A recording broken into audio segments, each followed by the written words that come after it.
रहने पाता है। विश्वास की दौड़ को उसी प्रकार से दौड़ने पाते हैं, है ना। यही हम अपने बातों के तहत या वचन के तहत या बच्चों को शुरू से लेके उनकी युवावस्था और उनके जीवन के तहत या उनके मार्गदर्शन के तहत इन्हीं बातों को समझाते हैं कि बेटा परमेश्वर के वचन के तहत हमारा स्वभाव उसी प्रकार से बने रहना चाहिए जैसे मसीह का स्वभाव है। सत्य का आत्मा जिस प्रकार से प्रभु यीशु मसीह का है, तुम्हारा जीवन में सत्य की आत्मा के रूप में बना रहना चाहिए। झूठ नहीं बोलना चाहिए, प्रार्थना का स्वभाव होना चाहिए। जिस प्रकार से प्रभु यीशु मसीह हमारे लिए प्रार्थना करता है, वही स्वभाव प्रार्थना का तुम्हारे जीवन में होना चाहिए। जब भी समय मिले परमेश्वर से प्रार्थना के स्वभाव में अपने जीवन को बढ़ता हुआ देखो। ये स्वभाव है हमारा। और परमेश्वर का वचन इसी बात को प्रेरित करता है निर्गमन की पुस्तक में, तुम अपने सच्चे परमेश्वर के स्वभाव में अपने जीवन को बनाए रखना। ये मत भूलो कि तुम्हारा जीता परमेश्वर यहोवा है। कभी मत भूलना, कभी मत भूलना। मैं वो देश भले तुम्हें देने जा रहा हूँ, निर्गमन की पुस्तक के अनुसार वो निकले हैं वो देश को प्राप्त करने के लिए। मैं वो देश जगह तुम्हें देने जा रहा हूँ, पर स्वभाव में क्या रखना, अपने परमेश्वर को छोड़ कोई दूसरे परमेश्वर की उपासना न करना। ये स्वभाव परमेश्वर ने हमें दिया है। जिस स्वभाव की संगति परमेश्वर चाहता है वही हमारा मार्गदर्शन है, और उस स्वभाव से हमें भटकना नहीं है। यदि बच्चा भटक जाता है परमेश्वर या वचन के स्वभाव से, या माँ बाप की अगर डांट उसे बुरी लगती है और वो ठोकर मार करके भटक जाता है ना, गुस्से में क्या करता है, अपने जीवन का नुकसान कर लेता है। यदि कोई बच्चा अपने माँ बाप को नहीं सुनता है ना, ये नुकसान कर लेता है। सही स्वभाव परमेश्वर ने हमको दिया है, आज्ञा का स्वभाव दिया, प्रार्थना का स्वभाव दिया है, और वो चाहता है कि हम इसी प्रकार से परमेश्वर के नाम की महिमा को एक साथ करने पाए। तो स्वभाव के बारे में पढ़ेंगे, डिवाइन नेचर के बारे में पढ़ेंगे। यिर्मयाह की पुस्तक उसका 10वां अध्याय और 10 से 16 पदों के बीच में हम इन बातों को सीखने पाएंगे। किस प्रकार से परमेश्वर का स्वभाव पुराने नियम के अनुसार यिर्मयाह की पुस्तक, यशायाह और यिर्मयाह आते हैं। यिर्मयाह की पुस्तक उसका 10वां अध्याय और 10 से लेकर 16 पदों के बीच में हम इन बातों को पढ़ते हैं। खुशी हमारे बीच में है, इस बात को पढ़ने में अगुवाई करेगी। पुराने नियम में से यिर्मयाह की पुस्तक नबियों में से 10वां अध्याय और उसके 10 से 16 पदों के बीच में हम इन बातों को पढ़ेंगे। खुशी, परमेश्वर यहोवा जो सच्चा परमेश्वर है, वो जीवित परमेश्वर है और सदा का राजा है। जब वो क्रोध करता है और पृथ्वी कांप उठती है और जातियां उसका क्रोध सह नहीं सकती,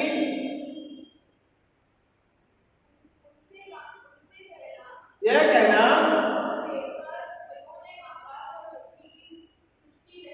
नहीं की है। वो जो ऐसे देवता जिन्होंने नहीं करी है। मेरी बात समझ में आ रही है? परमेश्वर का स्वभाव हमको और आपको इस बात के लिए कहता है कि वो जीवता परमेश्वर है, वो रचने वाला परमेश्वर है। He is the creator of everything। ऐसी उपासना नहीं करना जिन्होंने आकाश और पृथ्वी की रचना नहीं करी है। आगे फिर उसके बाद में हाँ, वो जितने भी हैं नीचे हैं वो नाश हो जाएंगे। आगे क्या लिखा है?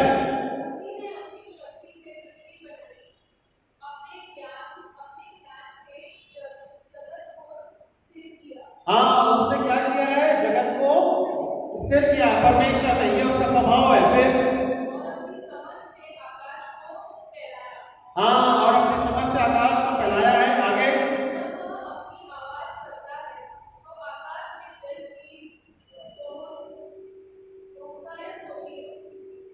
का बड़ा शब्द होता है, कोलाहल होता है या बड़ा शब्द होता है। आगे फिर उसके बाद में छोर,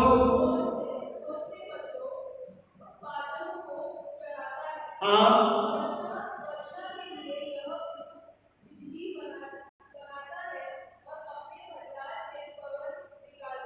और क्या करता है परमेश्वर? बिजली पानी सब बनाने वाला कोई परमेश्वर है ना। हम नीचे लोग पानी से बिजली बनाते हैं, परमेश्वर अपने आप है ना। That is the nature of the Lord है ना। कभी आंधी या बॉम्बे में 2 दिन अगर पानी टिक जाए बस मेघ से, बारिश से, नीचे वाला आदमी परेशान हो जाएगा। लो यही है ना, पानी भर जाएगा, ट्रेन पर सब जाम, आने जाने की व्यवस्था बनाने वाला हमारा परमेश्वर है, उसका स्वभाव है। अगर वो गड़बड़ा गया और गुस्सा हो गया तो सब फिर उसके बाद क्या लिखा बेटा? हाँ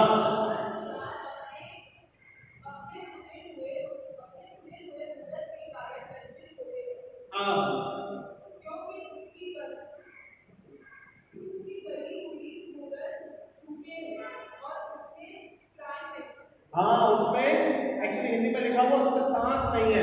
ये क्या किया था परमेश्वर ने? हमको और आपको अपनी सांस से बनाया। हम ये कहते हैं कि परमेश्वर जीता परमेश्वर है, जो घड़ी में घूमते रहती है वो उनमें सांस। Okay done. फिर उसके बाद में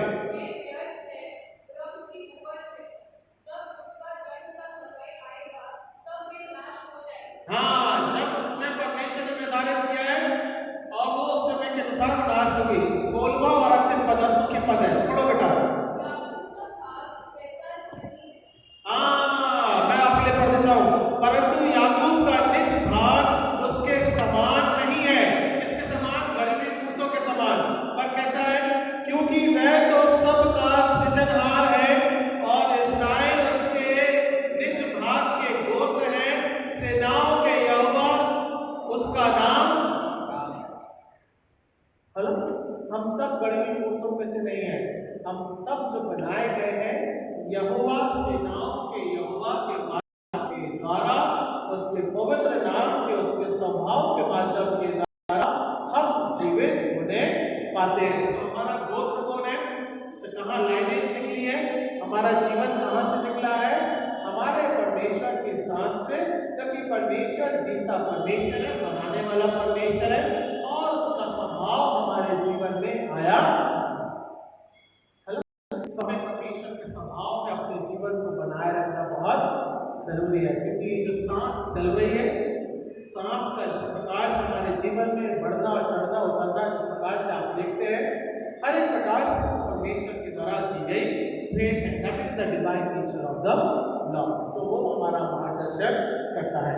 दूसरी बात, परमेश्वर का मार्गदर्शन किस प्रकार से हमारे तहत करता है, या हम सीखते जाते हैं कि परमेश्वर किस प्रकार से कराता है कि वो हमारे लिए जगह या स्थान तैयार करता है ना। तो निर्गमन की पुस्तक उसका 23वां अध्याय और उसका 20वां पद क्या बोलता है? मैं वो स्थान तुम्हें देता हूँ। 23वें अध्याय में 20वें पद में लिखा है, सुन मैं एक दूत तेरे आगे आगे भेजता हूँ जो मार्ग में तेरी रक्षा करेगा और जिस स्थान को मैंने तैयार किया है उसे तुझे। That is the divine place that the Lord has prepared for us. परमेश्वर हमको और आपको जो दैवीय स्थान देना मांगता है उसके लिए उसने पहले से ही तैयारी कर रखी है। तालीम करने की बस जरूरत है ना। यहाँ टीचर लोग ज्यादा बैठता है, टीचर लोग आए, टीचर लोग क्या बोलती है बच्चों को स्कूल में? क्या बोलती है? ड्राइंग सब्जेक्ट अगर रहता है बच्चों को सबसे ज्यादा ड्राइंग सब्जेक्ट फेवरेट लगता है ना। गधा घोड़ा बिल्ली मकान है ना, उसमें क्या करना रहता है? बेटा रंग भरो। तो बेटा बेटी क्या है? दिन भर रंग पूरी किताब भर देंगे है ना। मैं नाना के लिए लोकल से लेकर आता था, 500 रुपए 50 रुपए की कुछ मिलती थी ऐसी किताबें, 2-3 दिन के अंदर सब समाप्त। The Lord is filling that place और उसे उसमें करने में खुशी होती है, वो कभी दुख नहीं होता। The place what he has prepared, मेरी बात समझ में आ रही है? वो हमारा रचने वाला परमेश्वर है, he is a divine Lord। उसने हमारे लिए जगह तैयार कर रखी है। कितने बाई स्क्वायर मीटर की हमें भी नहीं मालूम है, but he tries वो हमारे लिए कोशिश करता है, वो हमारे लिए प्रयास करता है। मैं इसलिए बोल रहा हूँ क्योंकि वो प्रयास कर रहा है, हम प्रयास नहीं कर पा रहे हैं, है ना। वो भेड़े हैं जो मेरा सुनती है, मेरे पीछे पीछे चलती है, पर मैंने क्या बोला, मैं नहीं सब तक और नहीं चलता हूँ। वो जगह उसने तैयार कर रखी है, वो चाहता है उसे भरे, पर हम भर।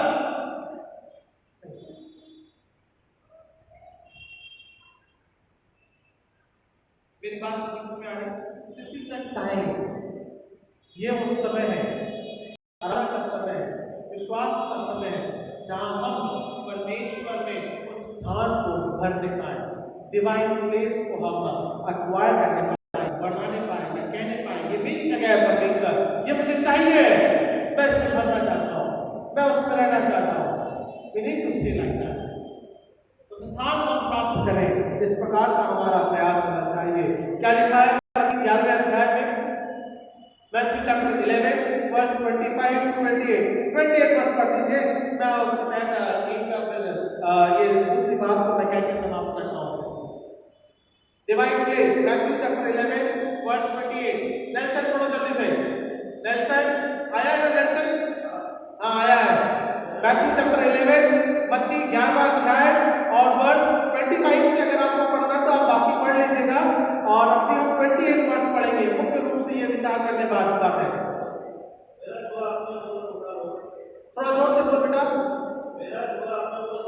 हाँ, मेरा जुआ अपने ऊपर उठा लो। हाँ हाँ, और तुम क्या करोगे? तुम क्या करोगे? विश्राम पाओगे। तो परमेश्वर हर एक बोझ को, हर एक तकलीफ को अपने जीवन में लेकर के उस स्थान को उसने भर दिया है ना, जो हमारे लिए तैयार है ना, उसने ठहरा दिया है। ये मैंने तुम्हारे लिए रखा है, इसकी तैयारी मैंने कर दी है, मैंने अपने प्राणों का बलिदान दे दिया है। अब उसे प्राप्त करना तुम्हारी जिम्मेदारी है। We need to fill that place. तो अपना जुआ परमेश्वर पे उठा के उसके पीछे हम रख के चलने की जरूरत है। चलना बस है, खाली नहीं है। विश्वास की दौड़ को दौड़ना बहुत जरूरी है। ओके, तीसरी बात क्या लिखा है?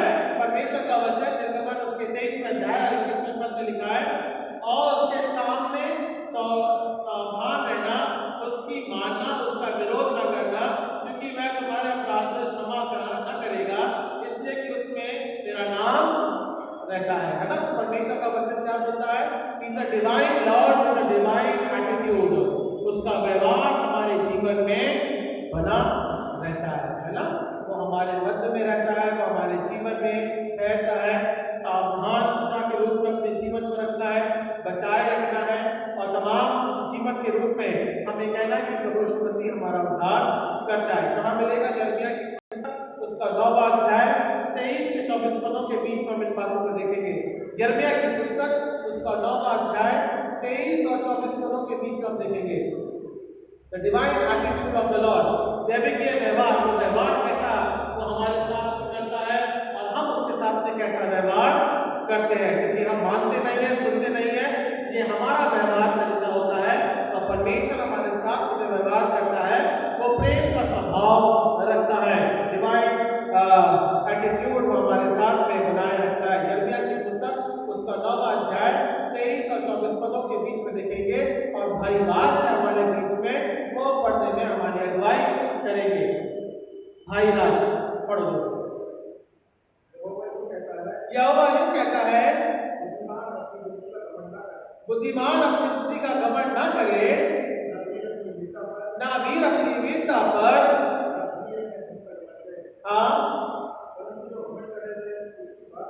पर जो घमंड करने लायक बात है, what type of attitude you want to keep, है ना। इस प्रकार से लिखा है, अगर हमें घमंड करना है तो क्या करना है? हम पढ़ो जरा।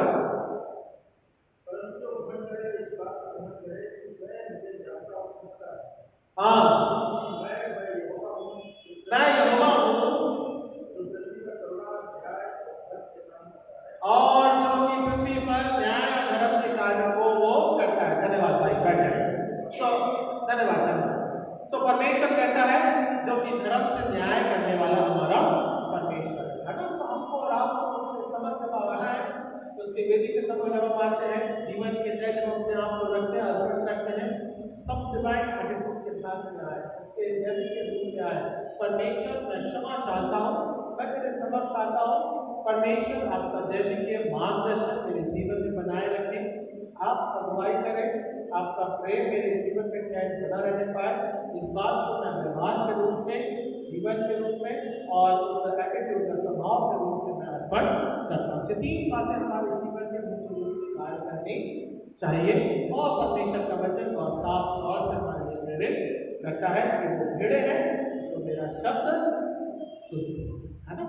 परमेश्वर की सुनना बहुत जरूरी है। आइए धन्यवाद देते हैं पिता आज के समय के लिए, अनुग्रह के लिए पिता, आपके दैविक के मार्ग के लिए, दर्शन के लिए पिता, अगुवाई के लिए। हम भेड़े पिता आपके शब्द को पहचानती हैं, सुनती हैं आपकी चरवाही में, और आपके तहत पिता हमारे जीवन को बनाया उद्धार करना प्यारे बेटे प्रभु यीशु मसीह के नाम से मांगते हैं, उसने कबूल करके इस बात को। आमीन।